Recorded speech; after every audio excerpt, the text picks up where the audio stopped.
out to go wandering along the mountain track. And as I go, I love to sing my knapsack on my back. Marie,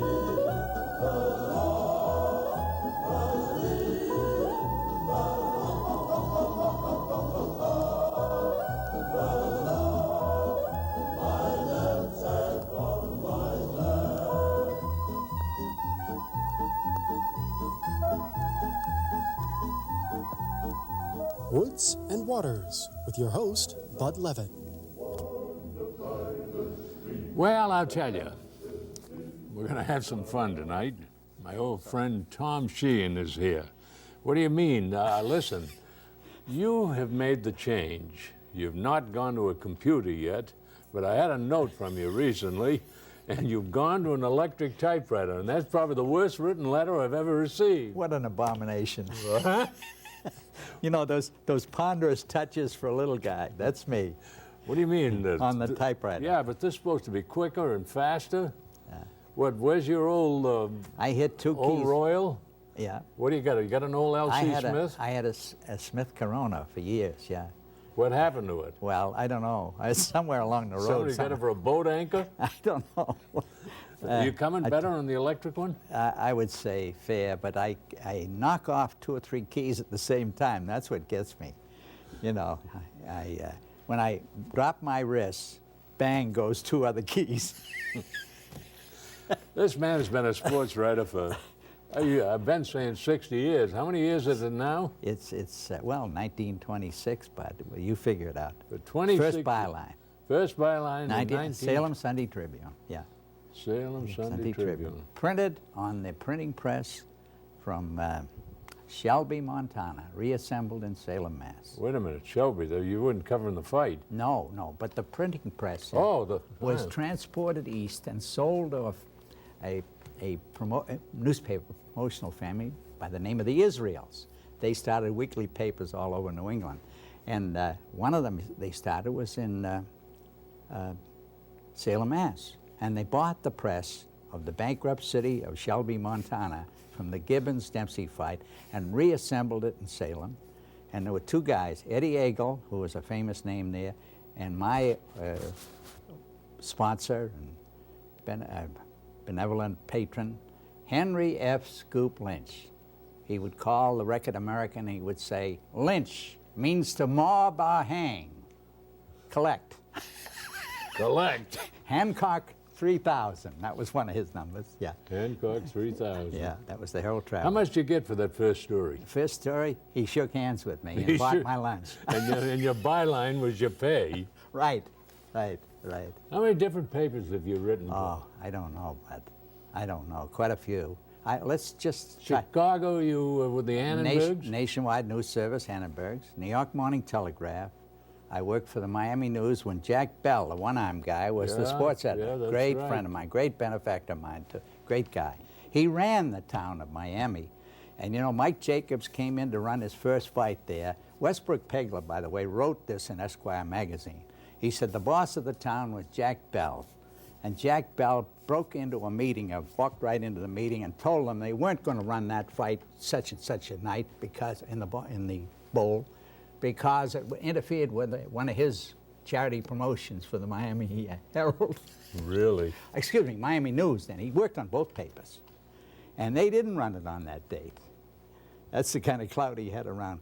He was the sports editor of the Miami News. He was the presiding judge at the Biscayne Dog Track. And he handled the advertising for Tropical Park. The only rival he had for syndication were Runyon and Jack Conway. Jack Conway owned Boston, and Runyon owned New York. Different league today. You know, that's right. Those old-time sports writers, they were the boss of the town. Oh, yeah, they had a piece of everything. What do you mean a piece of everything? Well, you know what I mean by a piece. No, I don't. There were no pizzas in Bangor, Maine, I can assure you. A ham sandwich. Well, that's right, a free sandwich and a cup of coffee. But you know what Conway told me, a good story. When Maloney fought Shockey in New York, Oh, Jack's probably watching over in Epping, New That's Hampshire. all right. He'll I know, he knows. he's a great guy, He great knows- person. he We're knows. thinking of you and we love you. That's right. Even if his manager did throw me out of his dressing room. That's right. Jack didn't throw me out, and he was glad to see me when I saw him in Algiers at the Allied Boxing Championships. And I cabled a story home. Sharkey says Sir Dan will fight any lightweight, welterweight, and middleweight in the world. And of course he did, fought the best of them. And anyhow, to get back, Conway said to Runyon, he said, the fighter, he said that you could have had 20% of is going to knock that 10% fighter in your lap. He was telling Sharkey he was going to knock out Miranda. And of course he did. Yes, he did. Yeah. Yes, he did. You know, I told you this before, but I landed logging in the Azores the day that Marshal Sedan, they crashed. Oh, boy. And the fire was still burning, and the plane was still afire. Oh, We landed on the old steel mats in Loggins in the Azores. I don't want to go back on any war stories, but what a great fighter he was. He was, of course. He, nothing.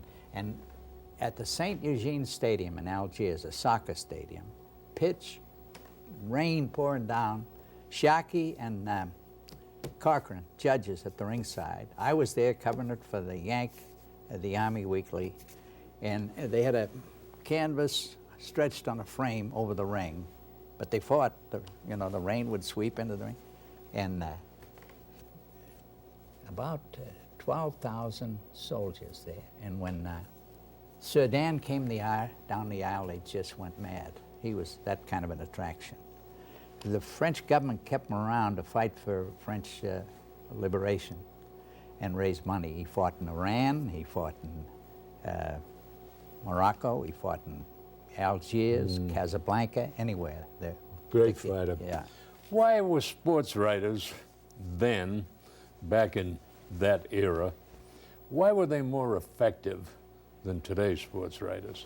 If they were, and I think they were. They always seem to be a single, like in New York, Dan Parker, Jack Conway, you mentioned in Boston, Right. Colonel Dave Egan, Bill Cunningham. What a following Egan and Cunningham had. Yeah, but why were they the kingpins? Because I think they could write better than these people. You do? I honestly do, and I'll tell you why I think so. Can you remember anything any sports writer has written lately around? Truthfully now. A sparkling gem of editorial commentary or description. Yes, I did recently. I read a piece Dave Kindred wrote about the horse that came down at the Breeders' Cup and they had to put down. Dave Kindred is capable of doing it. Marvelous I'm familiar piece with of this writing. stuff. Marvelous Yeah. piece of writing. Well, go ahead. Different kind of writing, though. Not to Egan, Pegler, same types. I remember Pegler wrote a column. John McGraw died. Now, John McGraw was a great baseball Great man. baseball manager. Yeah, he had a piece of Oriental Park racetrack in Havana, Cuba, along with Jake He couldn't Rupert. do that today. That's right. But anyhow, John McGraw, Pegler started his column off the next day. I never liked John McGraw. I don't like him now. You wouldn't see anything like that today. He was that type of guy. Yeah, but this was individualistic style, like Colonel That's Dave right. Egan. That's Dave right. Egan. He nominated the cab driver that broke Casey Stengel's leg for the man of the year that did the most for Boston. Don't you remember that? Oh, what a terrible column. Poor old Casey got hit by a cab driver, and he named him Man of the Year because the team was so Yeah, bad. he didn't like Casey at all. As a matter of fact, he didn't like most people. He did like me, unfortunately. Oh, well, you know, Dave used to come to Bangor. His Yeah, sister was a yeah, Brennan. yeah. And I'd see Dave quite often when yeah. he'd come here. And On his good behavior? Oh, well, yeah. You know, we're not going into that. But Well, he I'll could go in. write. I'll tell you a good story about that. Oh, I The know. Globe sent him down to the train when Sharkey was going to fight in Stribling in the South, and he disappeared for 3 weeks. And they got a wire from him from Philadelphia, and the tribute to Dave was that the Globe sent him the money to come home. One brief story about Dave Egan. It's all right to tell now because it's humorous. Yeah. Well, we're friends. When Dave was with the Boston Record American, he had a great following in Maine. The Record American was a great and a popular sports newspaper. That's right. And he disliked hockey with a passion. Oh, yeah, yeah. So Sam Cohen, who was the sports editor at the time at the Boston Record, decided that Dave, with his great ability, should go to Montreal because the Bruins were playing in Montreal. And it was the Stanley Cup playoffs. Well, Dave went up there and wrote a couple of pieces that were, he attacked the Canadians, the Forum, and everything about it, you know, anything to create excitement.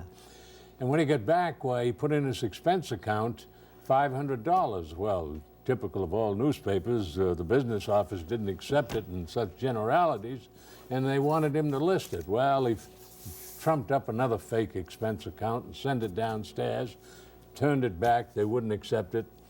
Dave couldn't get his money, and they said they wanted further understanding about the last $200. Dave immediately makes out another expense account and puts down $200 to go to Quebec and pray at the Saint Anne de Beaupré. And they paid him. He couldn't account for that $200. No. Well, tell me, listen, I read a piece you did about dog racing recently. Yeah, right. How come you're interested in dogs, too? I managed a dog track, and I converted a harness track to a dog track back in 1976, 77, back there in Wheeling, West Virginia. Converted, yeah. Ogden groped around, and they decided, they said that they wanted me to manage the dog track because they knew what they had in me, and they'd get me a good dog man to assist me. So I managed it for the first almost 2 years of its start at down in Wheeling. You never get that kind of training out here at the Higgins Classical Institute. No, I did though. Did you see the piece I wrote about the first dog race I ever saw? Yes, I did. Yeah, that was at where Gordon College is now, at the old Princemere Polo Field, and they had a $15,000 dog race back in 1923 or 24. When I was a kid, galloping horses for my father, who was a polo pony trainer. And Bayard Tuckerman had some whippets then. Bayard Warren had them, and they were both good enough to have entries in the Well, when you were at Higgins, what year did you graduate at Higgins? Graduate? I didn't graduate. I graduated They booted you out? No, they didn't. I left early. After the football season was over, I finished the year, but I didn't go back.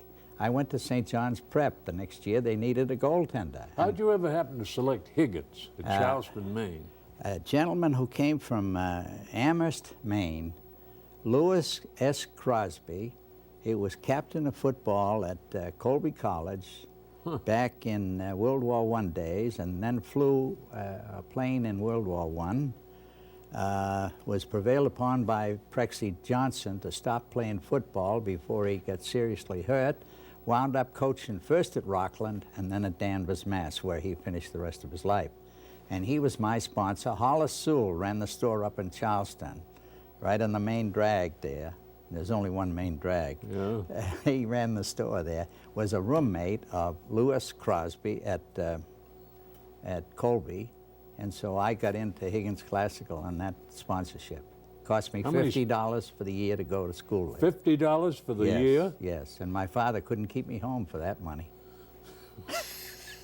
How many students were there at Higgins then? A couple of hundred. Really? Yeah. Of course they... Have you ever been back there? Yes, yes. Funny thing, I was visiting a friend up in Dover-Foxcroft, and I got a call from Win Brooks at the American. I was then writing a column for the American. What a great writer he was. One of the best. Boy. And poetry, too. He's probably one of the few newspapermen that had full-page poems published in the Saturday Evening Post. And he wrote a great fishing book. Oh, the striped bass. That's a great story. Oh, it's a marvelous piece of writing. You know where I picked it up? I was on a golf tour in California with Fred Cochran. Went in a bookstore in Hollywood, and here is Win Brooks's book featured on the counter in the bookstore. And I can't stay out of bookstores anyhow, as you probably know. I know. You sent me a couple of collector's items. Yes, yeah. Beautiful pieces. Yeah. Beautiful pieces. Well, wait a minute. Now you got me going from Higgins. Wandering. Yeah, we're wandering a little bit here. And so anyway, Winbrooks did what now? He, what did I start to tell? When you get old and senile, this happens to you, buddy. You're not old, Celine, not with your ability for recall. But anyway, I want to bring you back. A couple of 3 weeks ago, I read a story in the Bangor Daily News, the newspaper. Yeah. Right. I'm kidding you. We have a little, he's being from Scarborough, Maine. He mentions that other paper called the Portland Press Herald, see? Yeah. Trying to offend me or trying to get my nanny going here. Where your name was mentioned with the possibility of a track opening in Bangor, meaning at Bass Park. Well, I have been hired to be a consultant for the Capital Center Management Group in relationship with their harness racing activities out here. And if they get the bid, I will be the consultant. And I've been retained by them. What's happening to harness racing in Maine? Harness racing in Maine is thoroughly confused. I have been concerned about the harness racing industry being under the control of the agricultural department. I don't think that's the place for it. They're not simpatico enough with the problems of harness racing to handle it properly. Witness, they're hiring a former town manager of Bridgeton, Maine, to become the executive secretary of the Harness Racing Commission, and proclaiming that it doesn't make any difference that he doesn't know anything about harness racing. He might be all the best manager in the world, but he's going to need to know something about harness racing. Well, what is there to know about harness racing? Well, you have to know the various gaits of a horse. You have to know whether horse is interfering with one another, whether he's properly unstride. You have to know whether the horse is capable of competing in the competition he's in. That's what makes racing competition. And the way a man classifies horses is what determines his caliber as a racing secretary. I never wanted to be a racing secretary. I didn't think I had the proper judicial ability to look at that. Really? Yes. I've spent my life watching horse racing, but I think you need more than the substance of knowing whether the horse is on a break or not, or whether he's capable of doing anything. I think there must be a particular kind of judgment. The best judges I've seen have been men that were not necessarily bombastic or irate. Some of them were very cool-mannered gentlemen and could make a decision on the spot. Probably the greatest judge I have worked with is, I called him up the other day. He's retired in Louisville, celebrating his 94th birthday last Wednesday, and talked to me on the phone for 15 minutes. And that's the kind of mentality is needed to push racing back into the picture again. Well, racing's had its ups and downs, and again, I'm a little out of my field here, because I'm not a big follower of harness racing, but I admire the horses, I admire the track, and in no way do I mean it to be harmful to the sport. But since the demise, Charles Day's election, choice of closing Lewiston and so forth, all of the tracks seem to be in trouble. Is this general for the industry? Yes, there's a general, and I'm going to say something that might look that I'm casting aspersions at Charles Day, and I'm not. I thought Charles Day did a good job at Lewiston, rehabilitating that place and bringing it back. It had good management under his operation. But Charles Day is a businessman, and the decision he was made like a businessman. In other words, it doesn't make any difference how much money a man has. How much does he want to lose in sports to get started? To get started. And the interval of time is important in getting started. I think Charles expected it to develop too fast, and he didn't like the heat that was generated in competition with his rival down the road, Joe Ritchie. I'll take you back to one of the real old sports promoters, a broad-age gentleman by the name of Joseph E. Widener. A great historic name. At that time, he was the head of the Jockey Club, which was the paramount body supervising racing in the United States. He had problems. He bought an old dog track named Hialeah, And he turned the grandstand around and faced it differently, designed the back of it to make it to look like the Vienna Opera House, and then went off to Europe and left it in the proper hands running. Well, it was not a successful race meeting. And he came back from Europe, and there were rumors he was going to fold it up. He called everybody in and gave them a raise. Gave them a raise. And Hialeah went on to great heights and great fame. And when the proper type of people dropped out of Hialeah in terms of what they knew about racing and their racing background, Hialeah, despite all its beauty, despite its fame, despite its accumulation of tradition, went down the tube.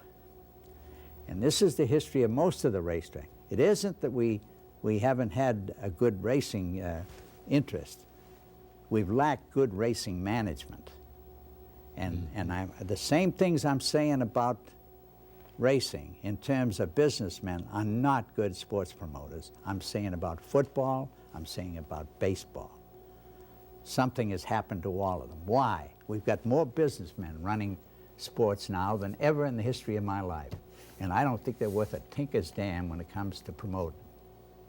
The type of men that made horse racing were Lou Smith, Joe Widener, out in the West, Lindheimer. Lindheimer was an ex-bookmaker, and he ran Arlington, Washington up into a great picture. Mm-hmm. And Lou Smith. Well, Tom, I'm thinking of places like Presque Isle, Bangor, Skowhegan, Cumberland, Windsor, Freiburg, all of them.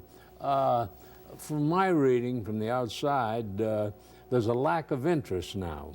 That's right. Is that a fair assessment? Absolutely, sure.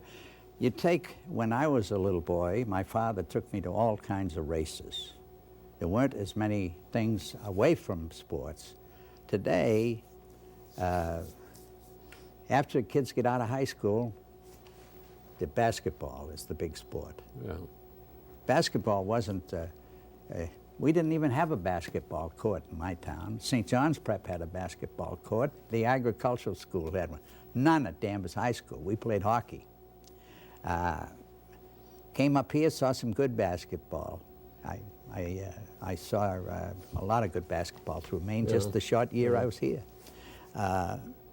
I think that we were more apt to be thrown into the fairs, the country fairs. We had a great fair outside of Danvers in Topsfield, supposedly the oldest agricultural fair in the United States. It's still going, but there's no racing there anymore.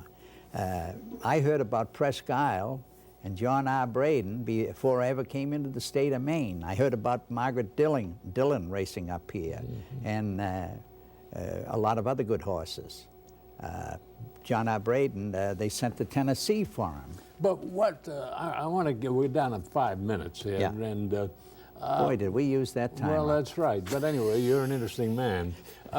What could the city of Bangor, what should Bangor do to bring back the golden days of Bass Park? I think they're making the proper effort, bringing people in that know something about the concessions, the food, the entertainment world. They brought me in from my racing background. I think I can contribute something to, if people will listen to me. You can't be a consultant if they don't listen to you, bud. Is this a 5-year plan in your mind? At least 5 years, yes. I think your center management contract, if they approve it in the city council, will be a 5-year contract. That's my understanding. Mine is for a year. After all, they don't give an 80-year-old man a 5-year contract, do they? You're not 80 years old. I will be the next one, You will? When's the next one? July 30th. Well, we ought to play this show that day, July 30th. Set off the firecracker. But do you think there's hope to bring back harness racing in Maine? In my lifetime, Bud, I've seen 3 cycles on harness racing. Okay. Back in the 20s, harness racing suffered from the fact that the horsemen were racing for their own money. Then we get down to the short end of the 20s, down towards 29 and 30, and they discovered money wasn't as plentiful, and they couldn't afford to race for their own money. We went into a cycle then. The next thing that came along that developed harness racing was the starting gate. They used to take half, 3/4 of an hour to get a race away. Yes. Yeah. And they would enjoy breaking one another's starts up. I got a call here in your last show from a boy named McKinney. He asked me, he asked you to ask me to tell a story about his grandfather. Yeah. His grandfather was a guy that started all the races around New England. And Harry Bruzy was a guy that I knew. And the first time I ever went to a race, the starter started with a megaphone. He hollered down to Mr. Bruzy, you come up ahead of that pole horse one more time, come up in the stand with $25. And I told that story to Harry Bruzy sitting in a box at Rockingham Park many years later, and he laughed and laughed. He said that had to be Harry McKinney. He said I was always breaking up his starts. Oh, really? And, Harry McKinney. and when they put the starting gate in, that eliminated all that nonsense. Mm-hmm. Then the next cycle, we got along towards night racing. You know where the first night racing was in the United States? Right at Lewiston Raceway. Really? I didn't know 1833 or something like that. that. What did they use, lanterns? No, torches. And they had night racing? Yeah. Ed Keller.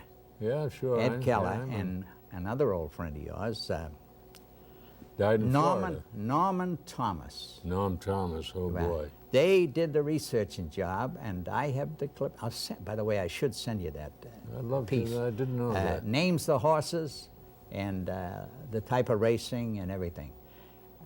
It didn't take hold then, but a guy by the name of Leavitt was promoting Roosevelt Raceway, and it lost money for the first 4 years of its existence. We're talking about a 5-year span. You know what Leavitt did? Our old friend Walter Gibbons. I'm sure you know Walter Gibbons. Walter Gibbons took most of his pay for the first 2 or 3 years at Roosevelt Raceway in stock.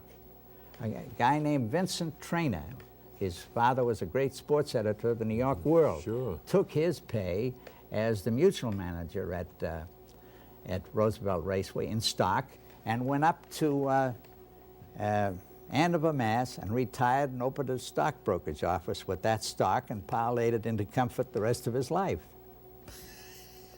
So you can see those 5-year intervals. Lou Smith, I rode up to his house one night from the McAlpin Hotel, and he said, Tom, I owe $600,000. This was in 1939. After he'd had the track since 1933, he still owed money. He never really got onto a solid basis until about World War II. But he was a promoter. He put his money on the line. You know who we owe money to? Who? The time clock. That's who we owe it to. When you're getting down to the end of the road. How you feeling? I'm feeling good. Well, you look great. I feel great. And I always enjoy coming on this show. Do you? Yeah. You run across a listener or two when you return Yeah, home? oh, definitely, yeah. I told you about walking out of the, I forgot to turn my clock ahead one year. And I'm down in the restaurant having breakfast. While you're turning it back, it says good night and thank you everyone for enjoying Tom Shehan and I. Good night, everyone. Okay. Wandering along the mountain track, and as I go and up to sing, my knapsack on my back, the